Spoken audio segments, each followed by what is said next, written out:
नमस्कार। मैं आचार्य डॉक्टर शशि कुमार, संस्थापक गरुड़ा कॉलेज ऑफ वैदिक एस्ट्रोलॉजी और वास्तु। सबसे पहले आप सभी को नवरात्र की हार्दिक शुभकामनाएं देता हूं। मां भगवती, मां नवदुर्गे आपके जीवन से तमाम प्रकार के कष्ट और विघ्नों को दूर करे, ऐसी मेरी मां से प्रार्थना है। आप सभी को ज्ञात है कि गरुड़ा कॉलेज समय समय पर आप लोगों के ज्ञान का वर्धन करने के लिए ज्योतिष और वास्तु से संबंधित अलग अलग प्रकार के ऑनलाइन मोड में कोर्सेज लेकर के आता है, जो शॉर्ट टर्म भी होते हैं और लॉन्ग टर्म भी होते हैं। उसी क्रम में अभी गरुड़ा कॉलेज के द्वारा एक कोर्स लॉन्च किया जा रहा है जिसका नाम है कश्यप होरा एस्ट्रोलॉजी कोर्स। होरा यानी वह समय जिस समय किसी प्रश्नवाचक द्वारा प्रश्न पूछा जाता है, उस समय को हम होरा के रूप में देखते हैं। प्रश्नवाचक प्रश्न करता है, होरा से संबंधित प्लैनेट को कैलकुलेट करके और उस समय पर जो योग उस पत्रिका में बने हैं उनको देख करके प्रश्न का उत्तर दिया जाता है। ये एक छोटी सी बात हुई, सीधी सीधी बात हुई, लेकिन अगर मैं बड़ी बात करूं तो ज्योतिष के विषय पर कई प्रणाली है, या ये कहे कि ज्योतिष विज्ञान के भविष्यवाणी के भाग पर कई प्रणाली है, लेकिन जो कश्यप हो रहा है ये सबसे ज्यादा सटीक परिणाम देने वाली प्रणाली मानी जाती है। तमिलनाडु जो राज्य है दक्षिण भारत का, वहां से इसकी शुरुआत हुई है। इसका जो मुख्य सार है, जो आधार है, वो है होरा से संबंधित समय की अवधारणा। इसके अलावा सिर्फ ये कह देना कि प्रश्न पूछा और उसका उत्तर दें, ये एक ऐसा ऐसी विधि है कि जिसके द्वारा यह भी पता लगाया जा सकता है कि प्रश्नकर्ता किस विषय से संबंधित प्रश्न पूछेगा। पहली बात। दूसरी बात, आगे हम बात करेंगे कि होरा क्या है, लेकिन ऐसा भी हो सकता है कि एक ही होरा में दो प्रश्न या दो व्यक्ति प्रश्न पूछने आ जाए। तो कैसे वेरिएशन करके ये देखा जाएगा कि प्रश्न पूछा किस विषय पर जाएगा। ये अद्भुत इस प्रणाली का पार्ट है, मूल्यवान प्रणाली है। बिल्कुल सटीक तरीके से लिख सकते हैं आप, बता सकते हैं कि क्या प्रश्न पूछा जाएगा। अब बात करते हैं हम होरा की, कि होरा है क्या। विस्तृत रूप से होरा की गणना कैसे की जाती है, किस दिन किस समय पर कौन सी होरा होती है, इसके बारे में हम कोर्स में विस्तृत चर्चा करेंगे, विस्तृत प्रकार से इसको सीखेंगे। मोटे तौर पर यह समझिए कि 24 घंटे जो हमारा दिन होता है, जिसको हम सामान्य रूप में दिन और रात मिला करके एक 24 घंटे का हम सर्कल मानते हैं, लेकिन ज्योतिष में एक सूर्य उदय से लेकर के अगले दिन सूर्य उदय तक के बीच का जो समय होता है, इसको अहोरात्र कहा जाता है। अब अहोरात्र, अहोरात्र से फर्स्ट वर्ड हटा दीजिए और लास्ट वर्ड हटा दीजिए तो बच जाता है होरा। तो इस समय में, इस 24 घंटे, लगभग 24 घंटे में, यानी एक दिन में 24 होराएं होती है, यानी लगभग एक घंटे की एक होरा होती है। और प्लेनेट 7 हैं, दिन भी 7 हैं, तो हर दिन हो रहे होंगी। इसलिए जिस दिन भी पहली होरा जब कैलकुलेट की जाती है, वो उसी वार के स्वामी की होती है।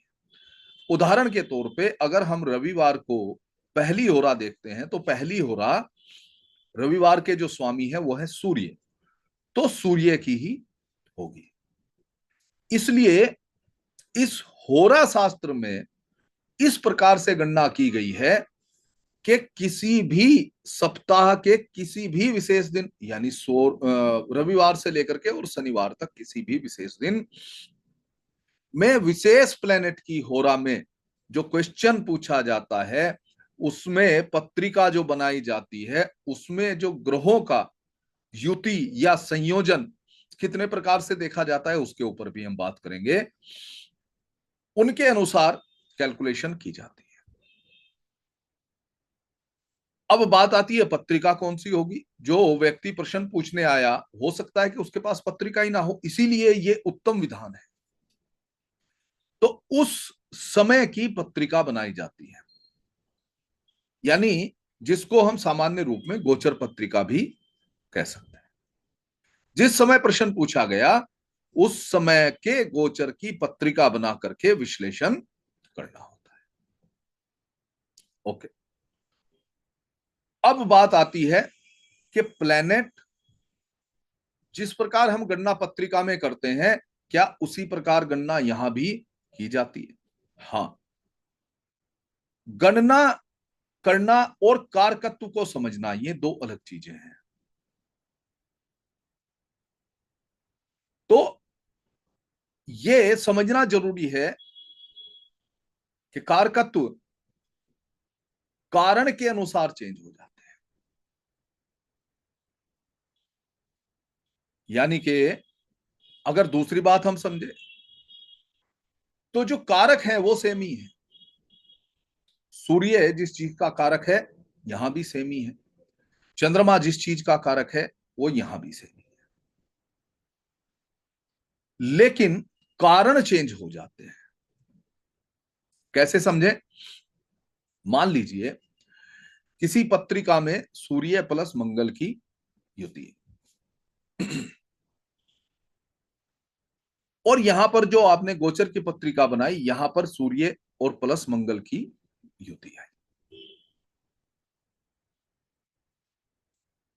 लेकिन यहां पर देखने वाली बात यह है कि यहां पर जो यह संबंध दिखाता है, वो दिखाता है कि दो व्यक्ति जो प्रसिद्ध भी हैं, शक्तिशाली भी हैं, सम्मानित भी हैं, सूर्य प्लस मंगल, ताकतवर भी हैं, ऐसे दो व्यक्ति उस जातक से जो प्रश्न पूछने आया है, कोई ना कोई मदद की उम्मीद करते हैं, या उससे किसी प्रकार की भी इच्छा रखते हैं, मिलने की इच्छा रखते हैं।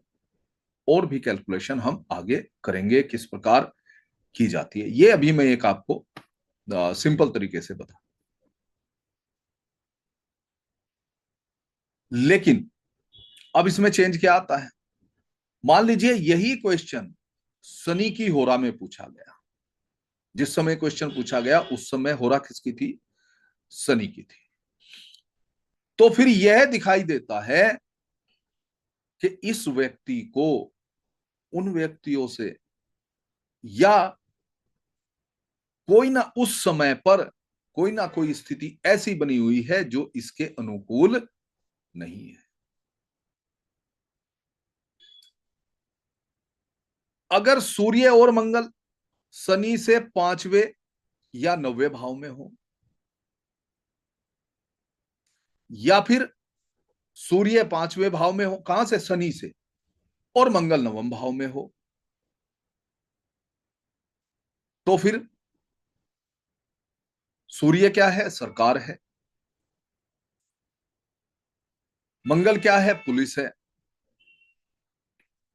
शनि की होरा में क्वेश्चन पूछा गया है, तो इसलिए उसको किसी सरकारी पक्ष से या पुलिस की वजह से, या फिर मंगल कोई क्रोधी व्यक्ति भी हो सकता है जिसके जिसके अंदर उसके लिए उस समय पर गुस्सा हो, उनकी वजह से कुछ ना कुछ गड़बड़ी या बाधाओं या किसी ना किसी कारण से उसे कुछ ना कुछ समस्याओं का सामना करना पड़ सकता है।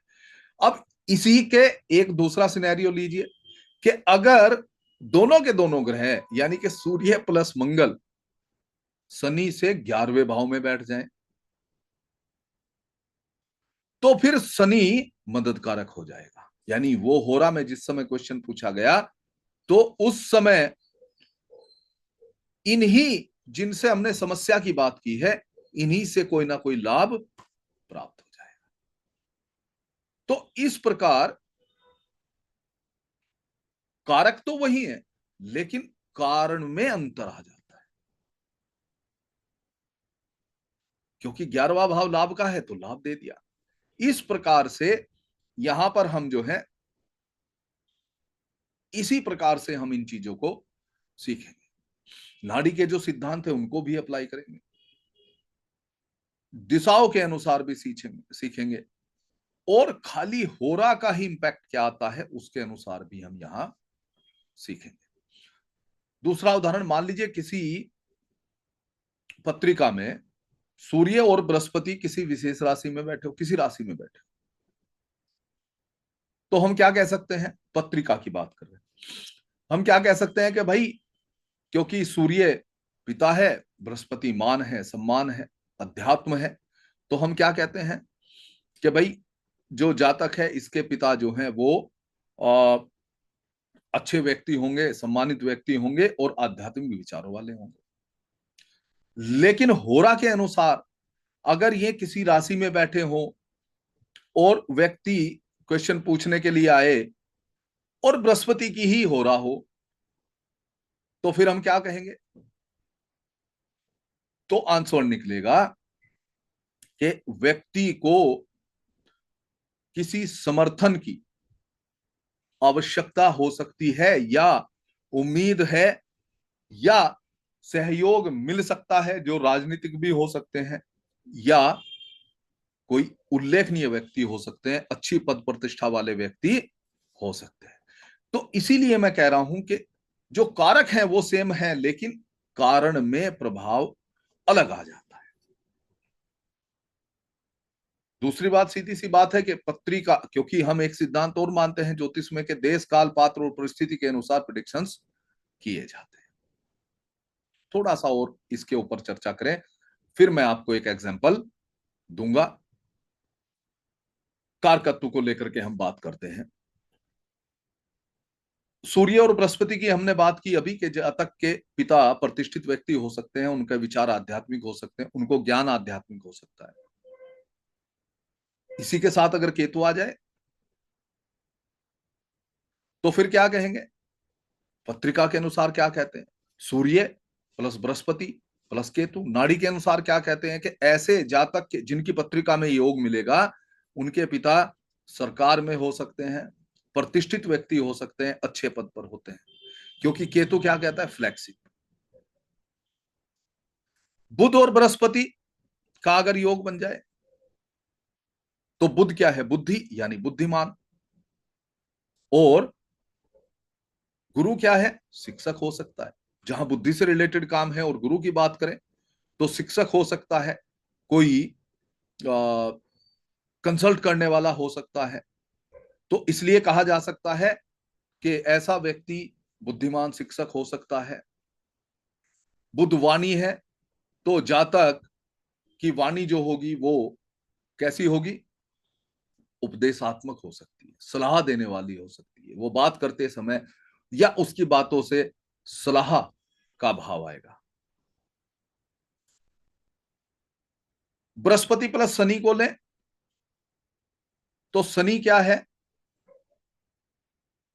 हेड ऑफ डिपार्टमेंट भी हो सकता है, संगठन हो सकता है। तो ऐसा व्यक्ति किसी संगठन का हेड ऑफ डिपार्टमेंट हो सकता है। यही मंगल अगर बृहस्पति के साथ जुड़ जाए तो ऐसा जातक गुस्से वाला हो सकता है, जिद्दी हो सकता है, हठी हो सकता है। तो कारक और कारण, इनको कैसे वेरिएशन करते हैं। और फिर एक और इंपॉर्टेंट चीज आपको मैं बता देता हूं कि ये एक ऐसी विधा है जिससे जातक और उसके संबंधित व्यक्तियों के नाम भी कैलकुलेट किए जा सकते हैं, नाम निकाले जा सकते हैं। उसको भी मैं विस्तृत रूप से आप लोगों को समझाऊंगा और आशा करूंगा कि आप लोग बहुत आसानी से इसके ऊपर काम कर पाएंगे। एक छोटा सा एग्जांपल लेते हैं। ये जो पत्रिका आपके सामने है, ये उस समय की पत्रिका है जब क्वेश्चन पूछा गया। जब क्वेश्चन पूछा गया उस समय पर चंद्रमा की हो रहा थी। यहां आप देखेंगे तो मैंने लिखा है कि उस समय पर चंद्रमा की हो रहा थी। क्या इसका इंपैक्ट आएगा उसकी हम चर्चा भी करेंगे। पत्रिका में अगर आप प्लेनेट को देखें तो प्रथम भाव में मेष राशि में मंगल है, चौथे भाव में शनि है, रेट्रो है, छठे भाव में केतु है, सातवें में गुरु और चंद्र है, आठवें भाव में सूर्य प्लस बुध है, बुध रेट्रो है, शुक्र है नवम भाव में और 12वें भाव में राहु है। राशि की हम बात करें तो ये मेष लगन की पत्रिका है, यानी मेष राशि प्रथम भाव में आई है, सातवें भाव में सातवीं राशि है और शुक्र नवम भाव में है, वहां नौवीं राशि है। किस लिए कह रहा हूं उसकी अभी हम बात आगे करेंगे। सबसे पहली बात, चंद्रमा की होरा में प्रश्न पूछा गया और यहां पर अगर आप देखें तो गुरु और चंद्रमा की युति है। चंद्रमा यानी ट्रेवल, यानी दूरस्थ स्थान कह सकते हैं, यानी किसी दूसरे स्थान से हो सकता है। गुरु जीव कारक है यानी जातक है, तो जातक दूसरे स्थान से क्वेश्चन पूछने के लिए आया। सबसे पहली बात हम ये निकाल सकते हैं। दूसरी बात, यहां पर अगर आप देखें तो यहां है सातवीं राशि और यहां है नवीं राशि, यानी कि गुरु और शुक्र का परिवर्तन है। परिवर्तन योग अद्भुत योग, एक अच्छा योग का काम करता है। क्यों करता है? क्योंकि इस परिवर्तन के कारण शुक्र अब तुला राशि में भी आ जाएगा और तुला राशि में शुक्र प्लस चंद्रमा की युति भी हो जाएगी। चंद्रमा प्लस शुक्र की युति आर्थिक रूप से अच्छी नहीं मानी जाती है, इसलिए हो सकता है कि जातक को कोई ना कोई आर्थिक परेशानी हो सकती है। तो इसका मतलब अभी हम उस तरीके से बात करें कि प्रश्न अभी तक हमसे पूछा ही नहीं गया है, तो एस्ट्रोलॉजी में यानी जो ज्योतिष बैठा है अब वो कैलकुलेट कर रहा है कि क्या प्रश्न मेरे से पूछा जा सकता है, जो ये अमुक व्यक्ति मेरे से प्रश्न पूछना है। तो पहली चीज निकली कि फाइनेंस से रिलेटेड या आर्थिक समस्या से रिलेटेड, व्यापार से रिलेटेड इसका क्वेश्चन हो सकता है। दूसरी बात, तुला राशि, ये जो राशि है तुला राशि पश्चिम दिशा में है। अब दिशा की बात करते हैं, इसके बारे में और डिटेल में मैं आपको बताऊंगा, लेकिन आप यहां ये मान करके चलिए कि जो पहला, पांचवा, नौवा ये भाव होते हैं, ये होते हैं पूर्व दिशा। कौन सी दिशा होती है? पूर्व दिशा, क्योंकि हम क्या मानते हैं कि लग्न में जो राशि उदित होती है वो पूर्व दिशा होती है, यानी कि लग्न पूर्व दिशा में जो राशि उदित होती है वो लग्न में आती है। कैसे भी कह सकते हैं, तो पूर्व दिशा क्या है? लग्न है। तो जो इसका त्रिकोण बनता है, यानी कि यहां से यहां 1, 5, 9 का एक त्रिकोण बनता है, इसके अनुसार ये एक दिशाएं होती हैं, यानी कि ईस्ट डायरेक्शन होती है। ठीक है, अब इसको और अच्छा समझने के लिए आप क्या करें, सूर्य को देखें। सूर्य उदित होता है पूर्व दिशा में, तो पूर्व की राशि आ गई पहले भाव में, तो दूसरे भाव में कौन सी राशि होगी? सूर्य पूर्व से दक्षिण की ओर चलता है। कहां चलता है? दक्षिण की ओर, तो यहां होगी दक्षिण दिशा। दक्षिण से वो जाता है शाम के समय पश्चिम में, तो यहां होगी पश्चिम दिशा। और फिर रात में जब हमें दिखाई नहीं देता है लेकिन सूर्य, पृथ्वी तो घूम रही है, तो सूर्य पृथ्वी के उत्तर दिशा में चला जाता है, यानी कि यहाँ चौथे हाउस में होगी उत्तर दिशा। यही क्रम फिर चलता जाएगा।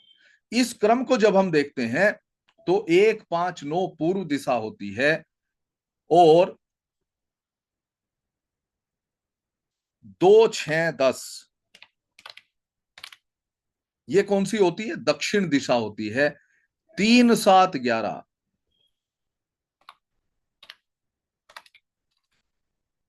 यानी तीसरा भाव, सातवां भाव और 11वां भाव। दक्षिण के बाद कहां चला गया? सूर्य पश्चिम दिशा में चला गया, तो पश्चिम होता है। और उसके बाद कहां चला जाता है? उत्तर में चला जाता है, तो चौथा भाव, 8वां भाव और 12वां भाव। ये जो ट्राइन बनता है इसको उत्तर दिशा कहते हैं। कितने ट्राइन बने? 4 ट्राइन बने। 1, 5, 9, 2, 6, 10, 3, 7, 11 और 4, 8, 12। उन्हीं को जब हम अगर इस रूप में देखें, जैसे 4 दिशाओं को हम देखते हैं, बचपन में आप सबने पढ़ा होगा ऐसे दिशाएं बना करके, या पेपर के ऊपर या मैप के ऊपर जब भी दिशाएं देखी जाती हैं, तो एक ध्यान रखिएगा कि नॉर्थ हमेशा ऊपर की ओर होता है, इसलिए हमने यहाँ नॉर्थ लिखा, इसके नीचे साउथ। और हम बचपन में क्या कहते थे कि पूर्व दिशा की ओर मुंह करके खड़े हो जाएं तो बाईं तरफ उत्तर होता है, तो यानी कि उत्तर के दाहिनी तरफ पूर्व होता है, तो पूर्व के बाईं तरफ उत्तर है, तो पूर्व के सामने पश्चिम। इस प्रकार से हम इसको लिख लें। कब, किसके लिए? जब हम दिशाओं के अनुसार इनके योगों को समझेंगे, युति को समझने का प्रयास करेंगे और उससे हम प्रिडिक्शन निकालेंगे। तो पहले हम बात करते हैं, जो हमने बात की थी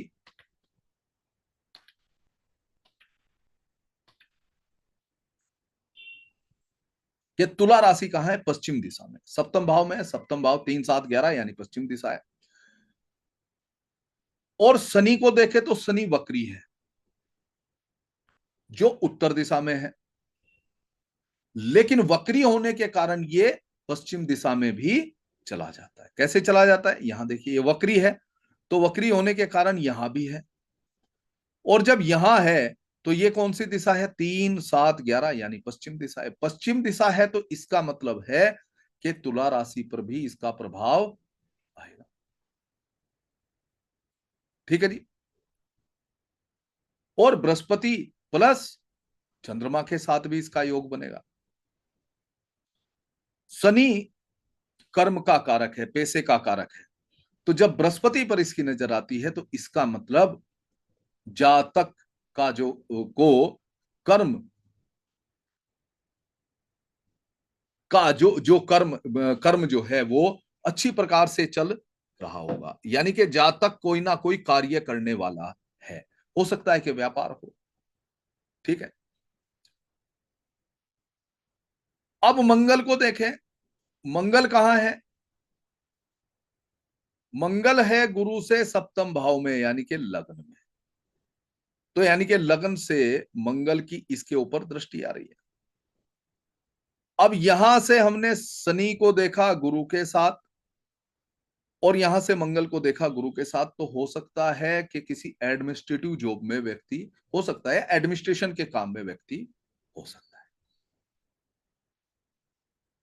दूसरी बात, मिथुन राशि को भी शनि प्रभावित कर रहा है, क्योंकि वक्री होकर के वहां चला गया है, और इधर शुक्र नवम भाव से इंटरचेंज करके सातवें भाव में आ गया है, तो बुध प्लस शुक्र का योग भी बनता है। और बुध अष्टम भाव में रेट्रोगेट होकर के बैठा है, तो यानी कि रेट्रो होकर के सप्तम भाव में आ जाता है, तो यानी कि ऐसा व्यक्ति पैसे वाला भी है। दूसरी बात, नवम भाव से हम कैलकुलेट करें तो बृहस्पति, ये जो बृहस्पति है ये शुक्र से 11वें भाव में है, शुक्र से 11वें भाव में है, तो इसलिए ऐसा व्यक्ति, ये जो सारा कॉम्बिनेशन दिखा रहा है, तो हो सकता है कि व्यक्ति को फाइनेंस से रिलेटेड प्रॉब्लम हो, लेकिन अगर वो फाइनेंस से क्वेश्चन पूछेगा तो एक ही बात कही जाएगी, यही जो युति बताती है, ये सारा की सारी युति बताती है कि उसकी समस्या दूर हो जाएगी। अब बात करते हैं हम उत्तर दिशा की। राहु, शनि, बुध और सूर्य, ये सारे के सारे कहां बैठे हैं? उत्तर दिशा में बैठे हैं, क्योंकि यहां देखिए 4, 8 और 12 सारे उत्तर दिशा में है। ठीक है, सूर्य प्लस राहु प्लस शनि, ये युति संतान को लेकर के अच्छी नहीं मानी जाती है। हो सकता है कि उसको संतान से रिलेटेड समस्या हो, और हो सकता है कि उसको संतान ना हो। ठीक है, सूर्य प्लस राहु प्लस शनि की युति कहती है कि जातक को संतान नहीं हो सकती। तो इसका मतलब उसका क्वेश्चन, एक और क्वेश्चन संतान से रिलेटेड भी हो सकता है। वक्री शनि है, मिथुन राशि में जाएगा। शुक्र मिथुन राशि से सप्तम भाव में है, और शुक्र और बृहस्पति का इंटरचेंज है। तो ये जो इंटरचेंज कहता है संतान के लिए, ये कहता है कि ऐसा जातक किसी कन्या संतान को गोद ले सकता है। दूसरी बात, चंद्रमा की होरा में ये क्वेश्चन पूछा गया है। पहली बात तो ये है कि दो क्वेश्चन हमने यहां से निकाले कि फाइनेंस से रिलेटेड और संतान से रिलेटेड उसका क्वेश्चन हो सकता है। चंद्रमा की होरा में पूछा गया है, तो चंद्रमा की होरा में अगर देखा जाए तो चंद्रमा से दूसरे भाव में बुध है। चंद्रमा से दूसरे भाव में बुध है। व्यापार आर्थिक समस्या से क्वेश्चन आया तो यानी कि अगर वह किसी, जहां पर अभी उसे समस्या आ रही है, यहां से चंद्रमा क्या है? दूसरा स्थान, यात्रा, यानी कि दूसरे स्थान पर चला जाए, दूरस्थ स्थान पर चला जाए और व्यापार आरंभ करे तो उसको लाभ हो। ठीक है, प्लस बृहस्पति प्लस शुक्र का जो आदान प्रदान है, तो इसका मतलब है कि उसे आने वाले समय में व्यवसाय से लाभ भी जरूर मिलेगा, उसकी कमाई के साधन भी खुलेंगे। तो इस प्रकार मैं पहले आपको सारी युति पढ़ाऊंगा और सारी राशियों के बारे में पढ़ाऊंगा, भाव के बारे में पढ़ाऊंगा, इनके बारे में समझेंगे, दिशाओं के बारे में समझेंगे, कैसे इनको समझते हैं, और फिर बहुत आसान तरीके से होरा के सिस्टम को कनेक्ट करके कैसे क्वेश्चन पूछा जाता है और उसका आंसर कैसे निकाला जाता है, जो नाड़ी विधा में है, उस पे हम जो है चर्चा करेंगे। हमारा कोर्स लगभग 10 से 12 दिन का है, 1-2 दिन ज्यादा भी लग सकते हैं, और बहुत ही रीजनेबल फीस हम कोर्सों की रखते हैं। जो लोग हमारे साथ जुड़े हुए हैं, जो हमारे साथ कोर्स करते हैं, उन सबको पता है कि बिल्कुल पॉकेट फ्रेंडली, या जो व्यक्ति सीखने की इच्छा रखता है वो बड़ी आसानी से सीख सकता है। पहली बात। दूसरी बात, कोर्स पढ़ाया जाता है, कर लेते हैं, लेकिन 2-3 चीजों की रिक्वायरमेंट रहती है। पहली तो बात कि क्या एक बार में समझ में नहीं आया तो क्या क्लास की रिकॉर्डिंग मिलेगी, जिसको कि बार बार देख करके व्यक्ति जो है समझ पाए अच्छे से विषय को? बिल्कुल हाँ, आपकी क्लास की रिकॉर्डिंग नेक्स्ट डे आपको मिल जाएगी। उसके लिए हम ग्रुप बनाते हैं और उसके ऊपर वीडियो पोस्ट करते हैं। दूसरी बात, क्या पीडीएफ नोट मिलेंगे? पीडीएफ नोट्स के बारे में मैं आपको बता देता हूं कि पीडीएफ नोट हम 2 प्रकार से देते हैं। पहली बात, उसी ग्रुप पर पीडीएफ के रूप में मिलेंगे। दूसरी बात, प्रिंट होकर के प्रिंटेड फॉर्म में, एक किताब की फॉर्म में आपके होम एड्रेस पर भी जो सिलेबस है या जो स्टडी मटेरियल है वो भेजा जाता है। साथ ही संस्थान की ओर से प्रिंटेड सर्टिफिकेट आप लोगों को भेजा जाता है। तो मैं तैयार हूं, आप जल्दी से जल्दी ज्वाइन कीजिए। एक बार फिर मां भगवती से प्रार्थना है कि आपके जीवन से तमाम कष्टों को वो दूर करे